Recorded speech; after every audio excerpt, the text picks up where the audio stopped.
ಎಲ್ಲ ಗೃಹಲಕ್ಷ್ಮಿಯರಿಗೂ ಕೂಡ ಒಂದು ಭರ್ಜರಿ ಗುಡ್ ನ್ಯೂಸ್ ಇದೆ.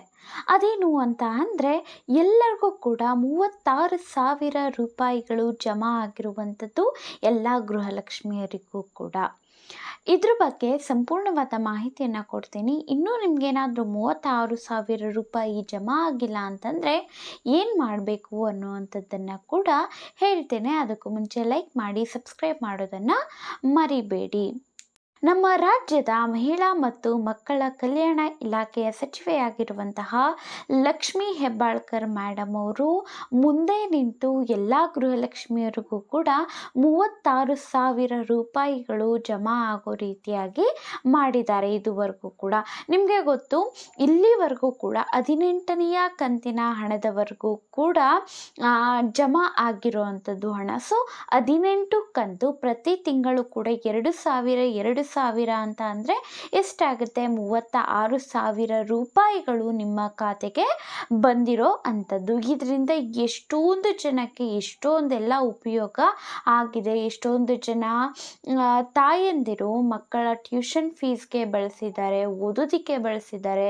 ಎಷ್ಟೊಂದು ಜನ ಹೇಳಿದ್ದಾರೆ, ಕೆಲವೊಂದು ಎಕ್ಸಾಮ್ಸಲ್ಲಿ ಡಿಸ್ಟಿಂಕ್ಷನ್ ಬಂದಿರೋಂಥವ್ರು, ನಾವು ಟ್ಯೂಷನ್ಗೆ ನಮ್ಮಮ್ಮಗೆ ಬರ್ತಿರುವಂತಹ ಗೃಹಲಕ್ಷ್ಮಿ ಹಣವನ್ನು ತಗೊಂಡು ಓದಿದ್ದೀವಿ, ತುಂಬಾ ಉಪಯೋಗ ಆಗಿದೆ ಅಂತ. ವಯಸ್ಸಾದಂಥವ್ರಿಗೆ ಟ್ಯಾಬ್ಲೆಟ್ಸ್ಗಾಗಿರ್ಬೋದು, ಒಟ್ನಲ್ಲಿ ನಾವು ಹೇಳೋದಕ್ಕೆ ಆಗೋದಿಲ್ಲ.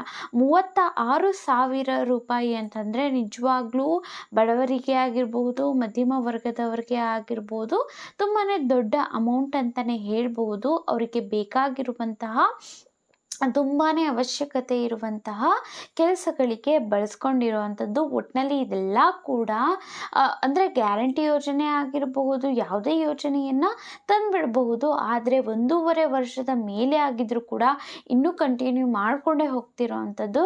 ತಡ ಆದರೂ ಕೂಡ ಒಟ್ಟಿನಲ್ಲಿ ಎಲ್ಲ ಗೃಹಲಕ್ಷ್ಮಿಯರಿಗೂ ಕೂಡ ಹಣ ಅನ್ನುವಂಥದ್ದು ಬರ್ತಿರೋವಂಥದ್ದು. ಸೊ 36,000 ರೂಪಾಯಿ ಹಣ ಅನ್ನುವಂಥದ್ದು ಜಮಾ ಆಗಿದೆ. ಯಾರ್ಯಾರೆಲ್ಲ ಬಂದಿಲ್ಲ ನೋಡಿ ಅವರು ಅಂತಂದರೆ, ಇವಾಗ ಇನ್ನೂ 18ನೇ ಕಂತಿನ ಹಣ ಬಂದಿಲ್ಲ ಅಂತಂದರೆ ಒಂದು ಸ್ವಲ್ಪ ದಿನಗಳು ವೆಯ್ಟ್ ಮಾಡಿ. ಯಾಕೆ ಅಂತಂದರೆ 15 ದಿನಗಳ ಟೈಮನ್ನು ತೊಗೊಂಡಿರೋ ಅಂಥದ್ದು. ಆದರೆ ಯಾರಿಗೆಲ್ಲ ಇನ್ನೂ 14ನೇ ಕಂತಿನ ಹಣ ಬಂದಿಲ್ಲ, 15 ಬಂದಿಲ್ಲ ಆ ಥರ ಹೇಳ್ತೀರಾ, ಅವರೆಲ್ಲ ಕೂಡ ಮಹಿಳಾ ಮತ್ತು ಮಕ್ಕಳ ಇಲಾಖೆಗೆ ವಿಸಿಟ್ ಮಾಡಿಬಿಟ್ಟು ನೀವು ನಿಮ್ಮ ಒಂದು ಏನು ಕ್ವೆಶನ್ ಇದೆ ಅಲ್ವಾ, ಅದನ್ನು ಕೇಳಬಹುದು, ಯಾಕೆ ಬರ್ತಿಲ್ಲ ಅಂತ. ಸೊ ಪ್ರಾಬ್ಲಮನ್ನು ಪರಿಹಾರ ಮಾಡ್ಕೊಳ್ಳಿ ಅಂತ ಹೇಳ್ತಾನೆ.